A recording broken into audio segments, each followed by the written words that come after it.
transport, because all these little villages have to think about their carbon emissions, and they've discovered that having a horse to collect the garbage and to take the children to school, a horse and cart, is a very good way of getting rid of your carbon emissions, because the horse only costs £1,000, whereas a lorry costs £15,000. It doesn't use any petrol. It gives you manure for your garden. And if you buy a female horse, she renews herself every few years, which is more than a lorry can ever do. So at this horse fair, they sell them for that reason. But equally, they farm horses as a crop. You know, they farm them to eat. And they've always done it. And for the hill farms, it's a very, very good resource, because the high fields up in the mountains can't be used for much else. And it helps their income, these tiny little farms.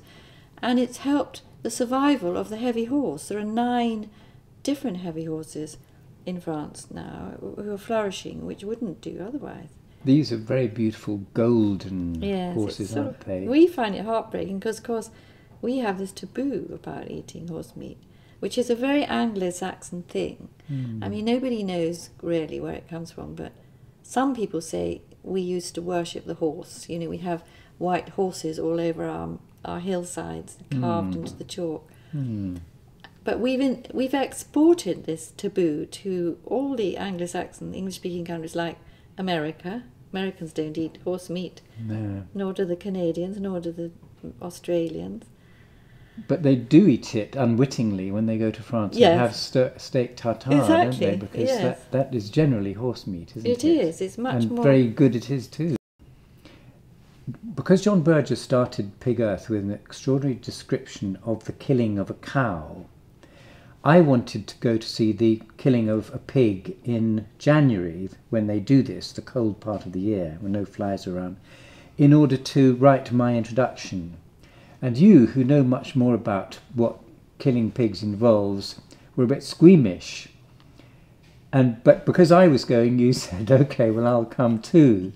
We went in this January, when we were summoned, weren't we? They said the pig killing is going to be next weekend. Yes. So off we went on the train. Yes. And it is the high point of the book and the exhibition, I think, in a way.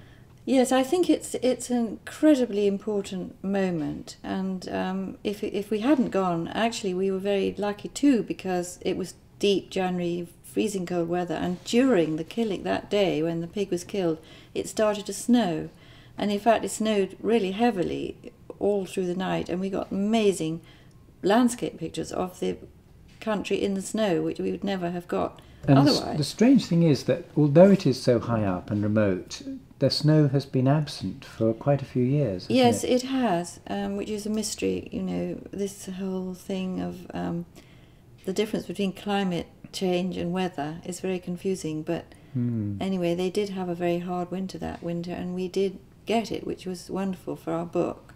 One of my feelings is that it's very important, if you're going to eat meat, you should know what happens to an animal when it's killed, and how you feel about it. And for myself personally, it's a moment I shall never forget, and every time I eat bacon I do think of the pig, and I think that it's something everybody needs to know, and the French are very aware of that, and they even brought the school children to the pig killing. They did. It was in the playground of the school, wasn't it? Yes. I couldn't believe it when they all turned up. Yeah, and Maurice was the man who did the killing, who'd killed, 5,000 pigs in his time, and he was an expert, and it was done quite painlessly, wasn't it? Absolutely, yes. I mean, the pig was led from the stable, and by these 6 people, men, all of whom he knew. So he thought he was coming out to have something done, like the vet was going to inject him or something. And they laid him down on the table and stood in front of his face so that he couldn't see what was happening, which was very nice of them, I thought. And he didn't scream or struggle. He just lay down, and I was so nervous, and I was shaking all over. But then when I saw that he was, you know, somehow calm, I felt strong enough to go, and I photographed him and right in the face, and watched his eyes and watched his face, and he just gradually became more and more sleepy, and then just fainted, really.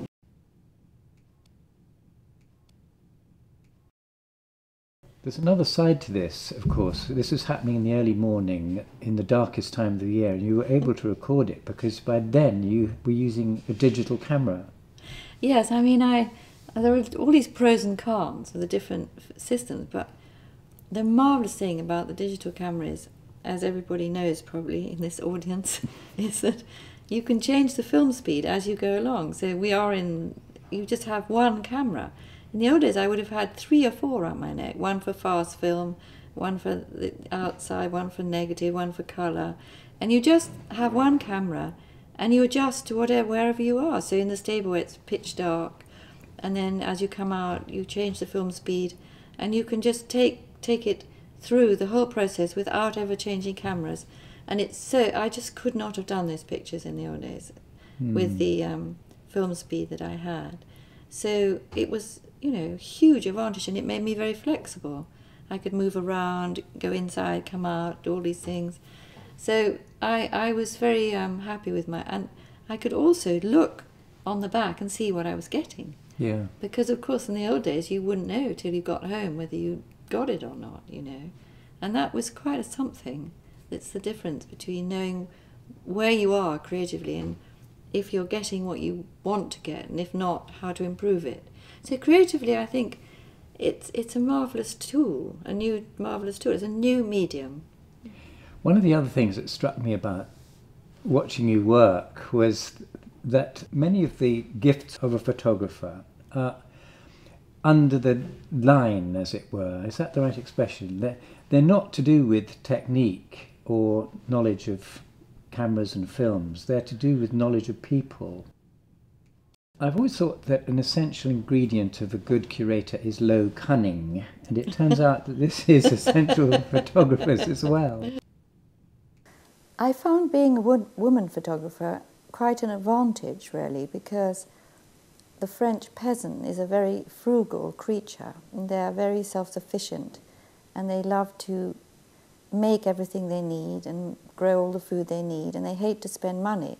And they're always worried, if you turn up as a photographer, that you're going to make them pay for something, buy a print, or it's going to cost them some money. And with me, they just thought I was, a woman with a pretty hobby. It wasn't just about that. Also, I think using this big camera was a great help, because there's an expression in photography, I'm going to shoot pictures. And it is quite aggressive when you use 35mm cameras with big lenses and so on. But with a plate camera, they call it a sitting. And you sit there, and they sit there, and it all takes a long time. You put your dark cloth over your head, and it's very calm. Actually, because I was commissioned by the town hall to do this show, they could see that it was not for personal profit, it was for the community. So timing's important too, obviously. Yes, do you remember the time when we were photographing Pierre Pizot and we heard this commotion inside the house, and he was standing at the door with this great cabbage he was going to give us, but I knew that something was going to happen, so I focused up on the door and had my hand on the button, and sure enough, his dog came rushing out with a kitten half dead in its mouth, and this was the most amazing, powerful picture. And I got it absolutely at the right moment. I waited, and I had the sort of, guts, if you like, to wait for the moment and then get my one shot.